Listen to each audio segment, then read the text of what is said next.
구약의 말씀은 출애굽기 3장 7절로 12절까지의 말씀입니다.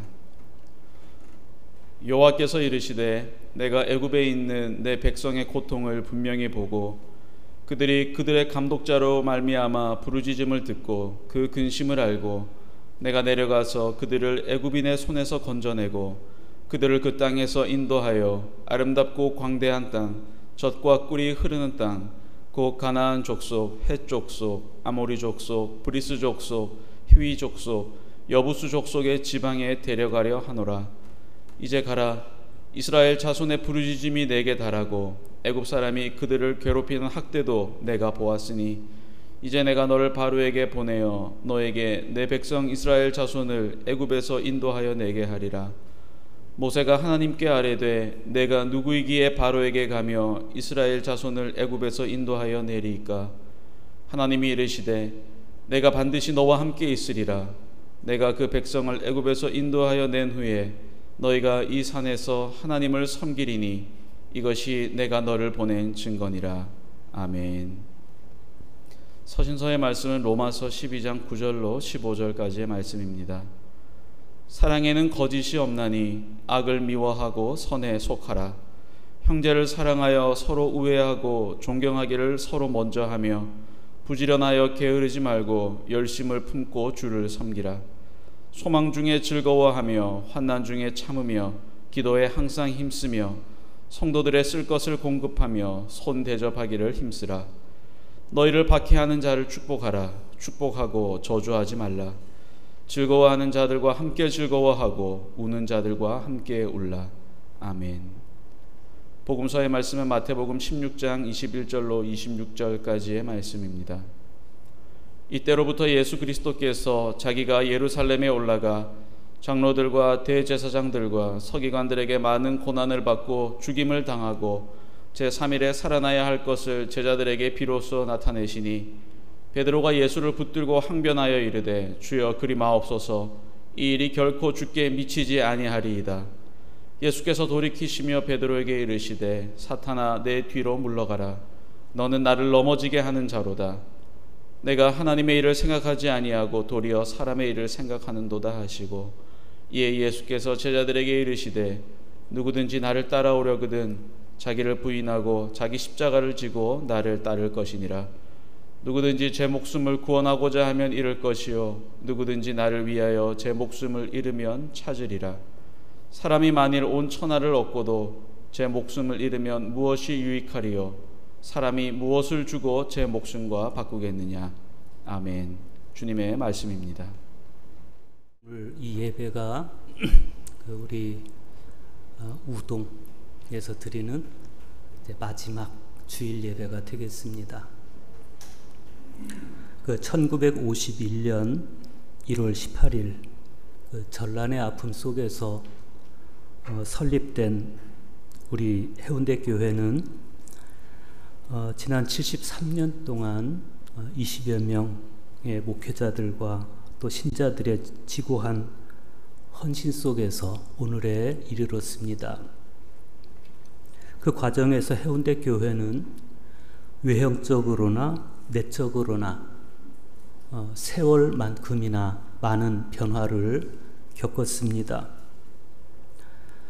전세로 시작돼서 설립된 그 예배당은 2년 후인 1953년 3월 15일 동래구 중동 1380번지에 339평 대지를 구입해서 천막교회를 세웁니다. 그리고 이듬해인 1954년 3월 15일 당시 미 군목이었던 맥코니의 도움으로 28평 아담한 목조 예배당을 건축합니다. 그리고 11년 후인 1965년 12월 27일부터 1969년 4월 6일까지 동래구 우동 592번지에 두 번째 예배당을 건축하게 됩니다. 아마 거기가 이 자리로 여겨집니다. 그리고 1994년 2월 24일에 교회 대지의 일부가 수용되고 매각되면서 세 번째 건축을 계획하게 되고 마침내 1998년 9월 13일에 새성전 입당 예배를 드리게 됩니다. 그리고 마침내 우리 교회는 해운대구 달맞이길 117번 길을 매입해서 건축물 구조 변경과 인테리어 공사를 마치고 이제 이사를 앞두고 있고 동시에 네 번째 성전 건축도 앞두고 있습니다. 이른바 우리 교회는 전환기를 맞이하고 있습니다. 우리는 성경 안에서 많은 전환기를 봅니다. 고향과 친척과 아버지의 집을 떠나서 하나님께서 보여주실 땅으로 떠나는 아브라함의 전환기, 400년 동안 종살이 하던 애굽 땅을 떠나서 젖과 꿀이 흐르는 가나안 땅으로 떠나는 아브라함 후손들의 전환기, 천직이다시피 한 고기잡이 생활을 청산하고 예수님을 따라서 배와 그물을 버려두고 심지어 아버지도 버려두고 순례길을 떠나는 제자들의 전환기, 당대 최고의 율법학자로서의 명성을 버리고 사도로서의 새 길을 떠나는 사울의 전환기 등등, 성경은 수많은 신앙의 선배들이 겪은 전환기를 우리에게 보여줍니다. 이 전환기들은 73년의 역사 속에서 네 번째 전환기를 맞이한 우리 교회의 많은 교훈들을 던져주고 있습니다. 오늘 성서 일과의 말씀들 역시 각각 삶의 전환기를 맞이하는 사람들의 모습을 보여주고 있어요. 구약 성경은 40년간의 미디안 생활 끝에 자신을 부르시는 하나님의 소명 앞에 선 모세의 모습을 보여주고, 복음서는 예루살렘 가는 여정 중에 주님의 순한 예고를 들은 베드로와 제자들의 모습을 보여줍니다. 이때 베드로와 제자들은 사람의 길에서 떠나서 자기를 부인하고 자기 십자가를 지고 주님을 따르라는 온전한 따름의 소명을 받게 됩니다. 복음서의 말씀 안으로 먼저 들어가 보겠습니다. 21절에서 23절 보십시오. 이때로부터 예수 그리스도께서 자기가 예루살렘에 올라가 장로들과 대제사장들과 서기관들에게 많은 고난을 받고 죽임을 당하고 제3일에 살아나야 할 것을 제자들에게 비로소 나타내시니, 베드로가 예수를 붙들고 항변하여 이르되 주여 그리 마옵소서, 이 일이 결코 주께 미치지 아니하리이다. 예수께서 돌이키시며 베드로에게 이르시되 사탄아 내 뒤로 물러가라. 너는 나를 넘어지게 하는 자로다. 네가 하나님의 일을 생각하지 아니하고 도리어 사람의 일을 생각하는도다. 이 말씀은 우리가 지난주에 보았던 말씀과 뚜렷하게 대조를 이루고 있습니다. 지난주 복음서에서 베드로는 주는 그리스도시요 살아계신 하나님의 아들이십니다, 이런 고백을 합니다. 그래서 예수님께로부터 바요나 시몬아, 이를 내게 알게 한 이는 혈육이 아니요 하늘에 계신 하나님이시로다, 이렇게 기분 좋은 칭찬을 듣습니다. 예수님 칭찬에 따르면 이때의 베드로는 이성과 지성을 넘어서서 하나님께서 알게 하신 분별로 예수님을 그리스도로 고백하고 살아계신 하나님의 아들로 고백했다는 겁니다.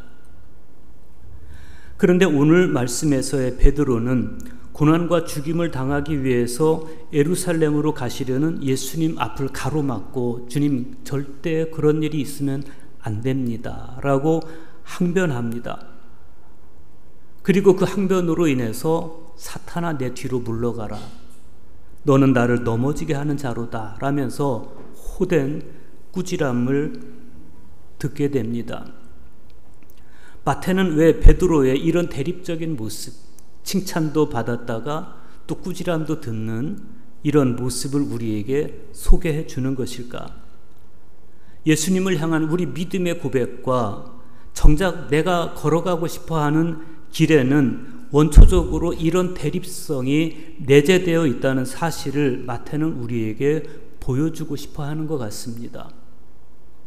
주는 그리스도시요 살아계신 하나님의 아들이십니다. 이렇게 하나님께서 제시해 주시는 분별에 의해서 기가 막힌 신앙 고백을 했음에도 불구하고 그러나 그 삶은 자기 길을 가고 싶어하는, 사람의 길을 가고 싶어하는 대립성.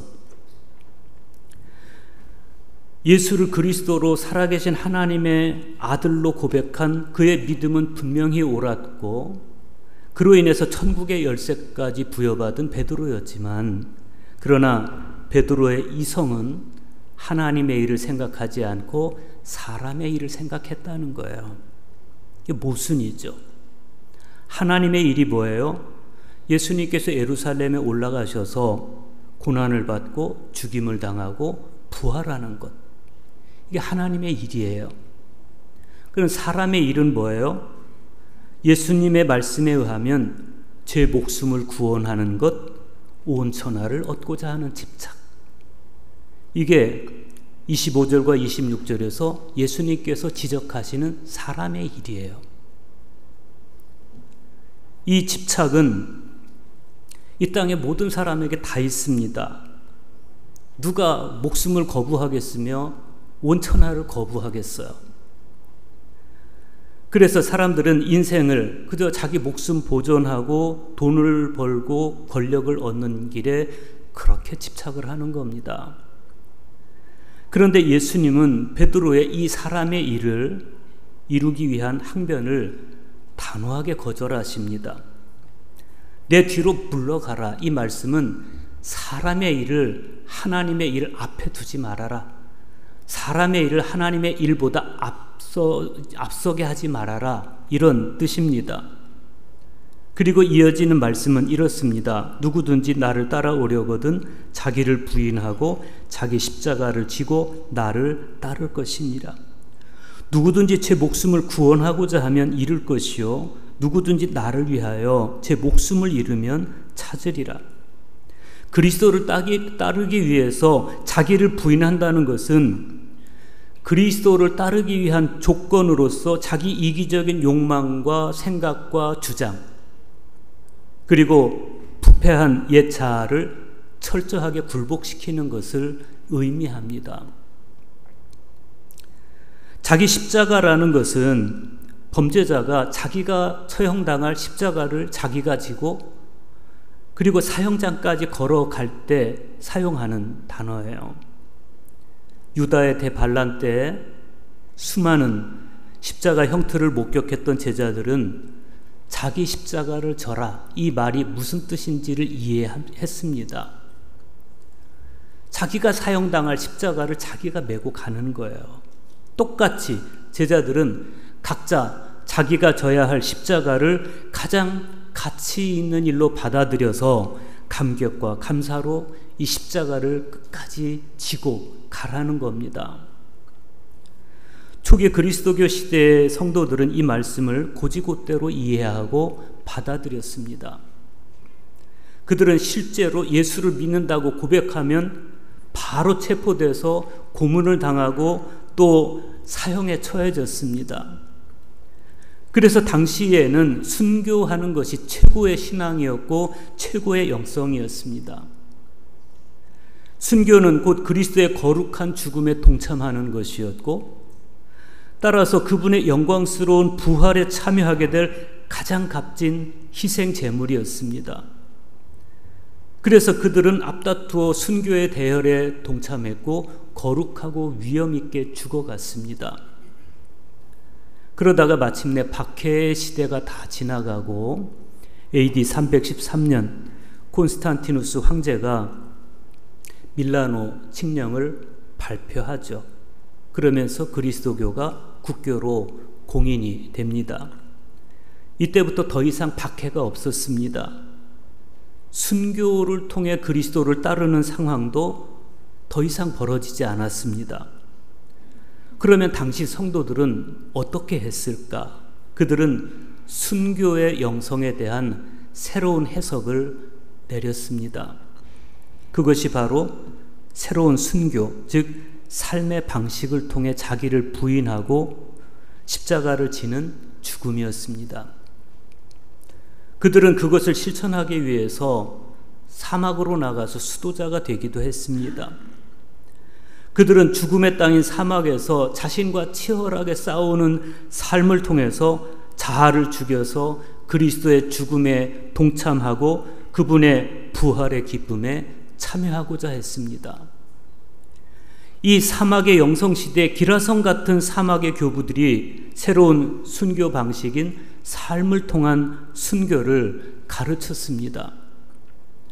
그것이 바로 수덕 생활이었고, 수덕 생활은 청빈과 정결과 순명을 통한 복음적 삶을 최고의 가치로 삼았습니다.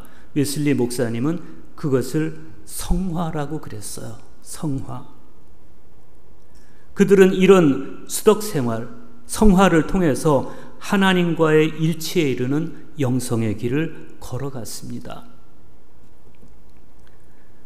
우리는 오늘 이 복음서의 말씀을 마음 깊이 담아야 됩니다. 여기에 기막힌 역설이 있습니다.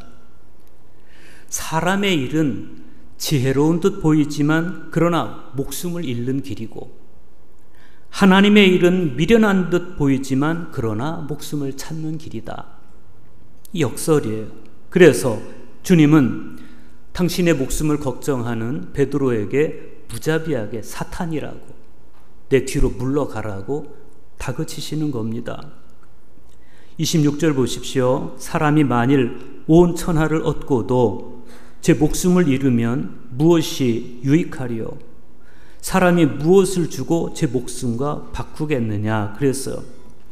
사람의 일을 따르다가 제 목숨을 잃고 만다면 온 천하를 얻은들 무엇이 유익하겠습니까? 반대로 하나님의 일을 따르다가 목숨을 얻는다면, 영원한 생명을 얻는다면 비록 온 천하를 얻지 못한다 할지라도 그보다 더 영광스럽고 행복한 길이 어디 있겠어요?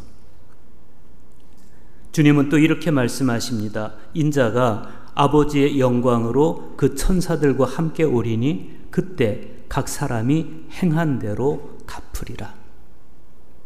자기가 살아간 모습 그대로 갚아준다. 그리스도인이란 바로 이 긴박감 안에서 하나님의 일에 부름받은 존재들입니다.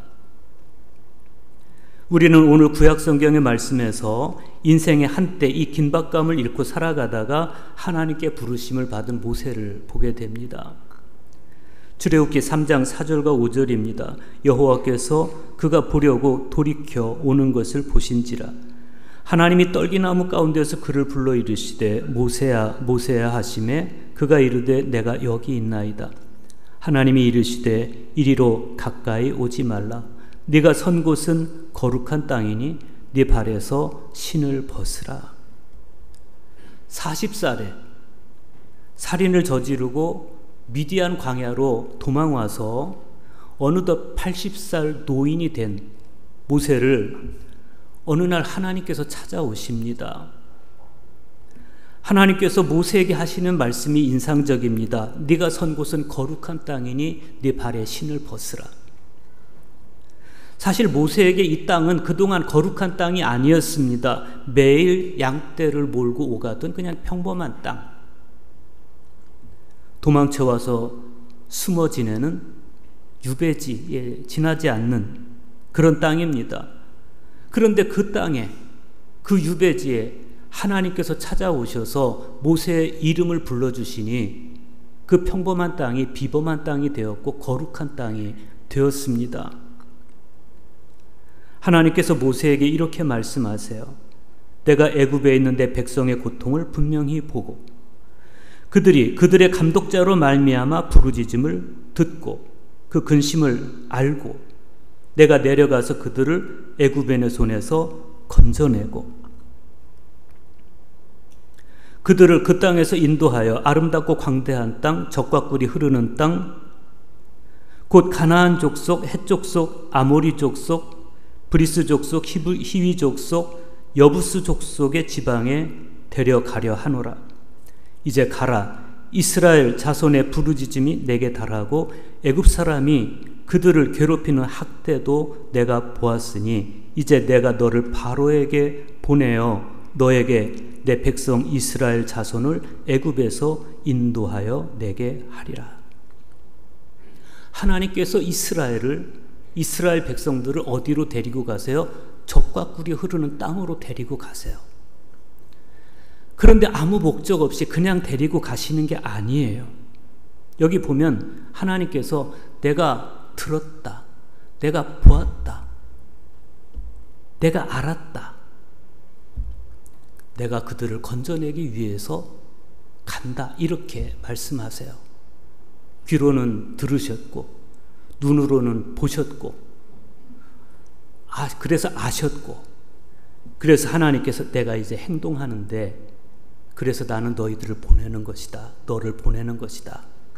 이게 소명이고 사명입니다. 하나님의 관심이 어디 있습니까? 하나님이 보신 게 뭡니까? 학대당하는 사람들을 보셨어요. 하나님이 들으신 게 뭐예요? 학대당하는 사람들의 울부짖음을 들으셨어요. 그래서 하나님은 모세를 부르셔서 그곳으로 데려가라는 거예요. 오늘날 교회의 시선은 어디를 봐야 되는지, 교회의 귀는 어디를 향해 열려 있어야 하는지를 보여주는 말씀입니다. 하나님께서 우리를 새로운 땅으로, 젖과 꿀이 흐르는 땅으로 다시 우리를 출애굽시켜서 보내시는 것은 하나님의 눈이 보신 곳, 하나님의 귀로 들으신 것, 하나님이 행동하시고자 하는 그곳으로 하나님은 우리를 보내시는 겁니다. 그런데 모세는 그렇습니다. 내가 누구에게 바로에게 갑니까? 이스라엘 자손을 내가 어떻게 인도해낼 수 있습니까? 살인자로 전락돼서 미디안 광야에서 살아온 모세를 볼 때 자신감을 상실한 그런 모습이기도 하지만 한편으로는 가장 내가 왕성하던 40살에도 못한 거를 이 80살 노인이 어떻게 할 수 있단 말입니까? 이런 뜻도 되는 거예요. 여전히 옛 자아를 버리지 못하고 있는 모세의 모습입니다. 지나간 40년의 도피 생활은 이렇게 모세를 철저하게 하나님과 분리된 존재로 추락시켜 왔습니다. 우리도 마찬가지입니다. 우리 몸에 하나님의 숨결이 임하시면 우리는 거룩한 성소가 되지만 우리 몸에서 하나님의 숨결이 끊어지면 우리는 살았으나 죽은 존재가 됩니다. 창세기 2장 7절 보십시오. 여호와 하나님이 땅의 흙으로 사람을 지으시고 생기를 그 코에 불어넣으시니 사람이 생명이 된지라 그랬어요. 신학자 그레고리우스는 이 말씀을 이렇게 해석해서 설교했습니다. 하나님 말씀은 새롭게 창조된 땅의 한 부분을 취하시고 그 불멸의 두 손으로 우리의 모습을 빚으셔서 생명을 공급하셨다. 그분이 불어넣으신 영은 보이지 않는 신성의 방사이기 때문이다. 그래서 나는 땅이라는 특질 안에서 지상의 생명과 하나로 묶여 있지만 동시에 신성의 한 조각이기 때문에 다가올 생명에 대한 염원을 품는다. 그러니까 창세기의 이 한 장면이 우리에게 보여주는 것은 사람에게는 땅이라는 특질과 하나님의 숨결이 같이 있다는 거예요. 땅의 흙으로 빚어서 지었기 때문에 땅의 특질이 있고 당신의 숨결을 불어넣으셨기 때문에 하나님의 숨결도 같이 있다. 그래서 하나님의 형상대로 땅의 재질을 가지고 창조된 인간은 하나님의 숨결, 하나님이 불어넣어 주시는 하나님의 영과 결합됨으로써만 비로소 참된 인간상을 이룰 수가 있다는 겁니다. 그래서 그레고리우스는 이렇게 설교합니다. 네가 믿는 것처럼 네가 진정으로 하나님의 수미요 신적 신분이라면 내가 너를 믿을 수 있도록 모든 불의를 내던져라. 어떻게 너는 하늘의 영과 결합되어 있으면서도 적들의 설득에 그토록 동요하는고, 그러한 원군에도 불구하고 네가 땅으로 기운다면 아뿔싸 네 죄악은 얼마나 더 중하겠느냐. 지금 우리는 과연 하나님의 형상과 모양을 따라 창조된 사람으로서 하나님의 숨결, 하나님의 영과 결합되어 있는 것일까? 그렇다면 우리는 그 존재 자체로 살아계신 삼위일체 하나님의 존재 방식을 따라야 됩니다. 하나님의 형상이 의미하는 것은 하나님의 충만이고 선의 충만이고 본질이 하나님과 동화되어 있는 상태입니다. 폴 틸리에는 인간이 하나님의 형상이라는 의미를 동물과는 구별되는 이성적 구조에서 찾았습니다. 동물과 다른 인간의 탁월성, 그것은 인간 존재를 지배하는 정신이나 영 혹은 지성이나 이성을 통한 결정 능력에서 나타나는데, 더욱이 그리스도인들은 하나님의 영과 결합된 존재로서 모든 판단과 실천의 기준이 하나님을 닮아야 될 것이고, 삶 전체를 통해 하나님의 일이 실천되어야 한다. 서신서에서 사도 바울은 말씀합니다. 사랑에는 거짓이 없나니 악을 미워하고 선에 속하라. 형제를 사랑하여 서로 우애하고 존경하기를 서로 먼저 하며 부지런하여 게으르지 말고 열심을 품고 주를 섬기라. 우리가 감당해야 할 하나님의 일이 많지만 오늘 서신서 안에서 보면 그것은 악을 미워하고 선에 속하는 것입니다.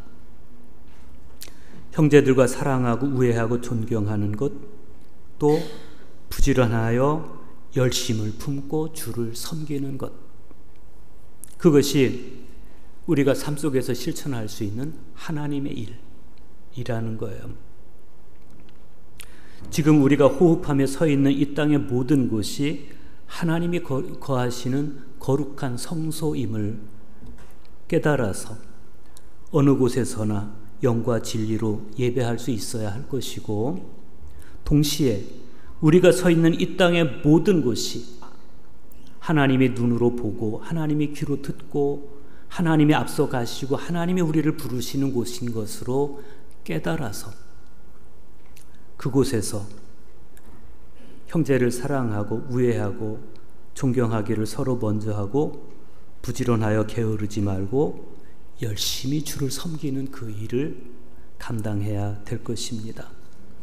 우리는 하나님의 형상을 따라 지음받은 존재이고 하나님의 숨결이 깃든 신성의 한 조각이기에 마땅히 더더욱 그러해야 되겠습니다. 기도하겠습니다.